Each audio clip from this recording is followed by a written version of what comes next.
Hi guys, kuha tayo ng flavored leche flan. Bawat yanera, naglagay lang pala ako ng tig isang kutsarang asukal.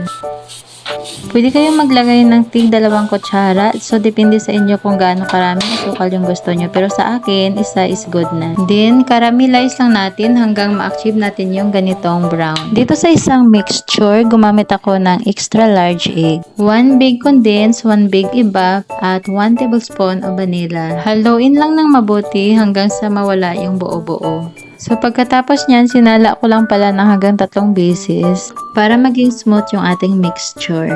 So, same lang yung ginawa ko doon sa plain mixture. Ganon din yung sukat dito sa ating flavored leche flan. Yung pinagkaiba lang ay yung ginamit nating condensed sa flavored. Jersey brand condensed pala yung ginamit ko sa flavored kasi sila lang yung may mga flavored condensed na maraming options. Pagkatapos ko nga lahat masala ng mixture, tansyahan ko na lang nilipat sa llanera.